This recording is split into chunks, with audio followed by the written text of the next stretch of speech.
Rudolf el reno de la nariz roja, a que todo el mundo conoce la historia, ¿verdad? Pues, ¿y si resulta que no del todo? Hoy vamos a meternos de lleno en el origen, que es súper sorprendente y bastante emotivo, del que es sin duda el icono de la Navidad más famoso del mundo. Claro, el personaje lo tenemos todos en la cabeza, pero lo que muy poca gente sabe es que su historia no es para nada un cuento de hadas. Bueno, no del todo. Es un relato increíble, lleno de esperanza, que nació, y esto es lo curioso, de una campaña de marketing muy ingeniosa.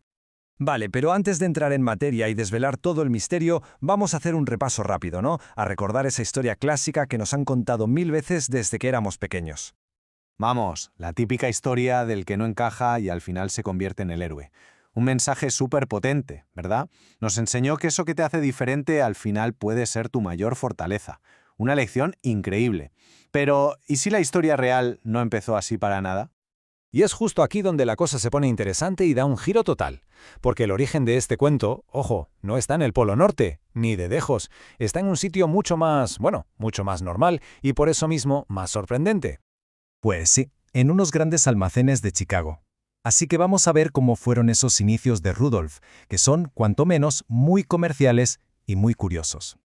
A ver, que el viaje de Rudolf no empieza con elfos, ni magia, ni con Papá Noel. ¿Qué va?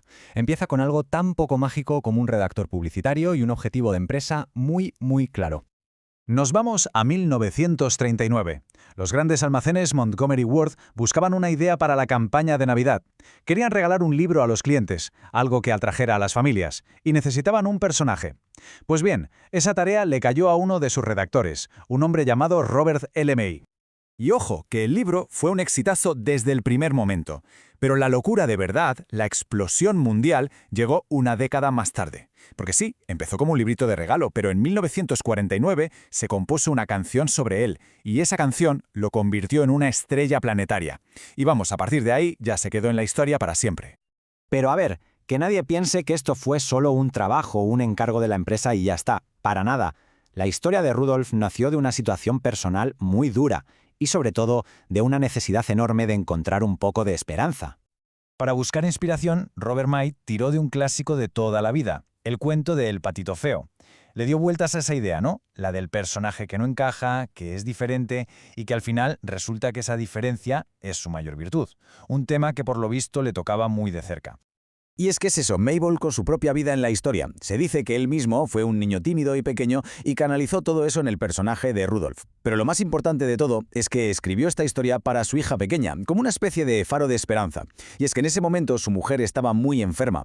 Rudolf era su forma de decirle a su hija que incluso en los peores momentos, en la mayor oscuridad, siempre se puede encontrar una luz. Y claro, es precisamente esa mezcla tan rara, ¿no?, entre marketing puro y duro y algo tan personal y de corazón, lo que explica por qué, a día de hoy, el legado de Rudolf sigue brillando tan fuerte. Al final, el mensaje es súper sencillo pero a la vez universal. No es solo la historia de un reno, es un recordatorio, uno que nació del dolor y de la esperanza de su creador, que nos dice que esas cosas que nos hacen diferentes, nuestras peculiaridades, no son defectos. ¿Qué va? Son casi como superpoderes. Y ahí está la clave. Ese es su verdadero poder, que nunca pasa de moda. Así que, la próxima vez que alguien vea esa nariz roja y brillante, que se acuerde de la historia tan conmovedora que tiene detrás. Un cuento que no se inventó en el Polo Norte, sino en el corazón de un padre que solo buscaba un poco de esperanza. Y claro, esto te deja pensando, ¿cuántas otras historias de las que damos por sentadas esconden un origen igual de increíble?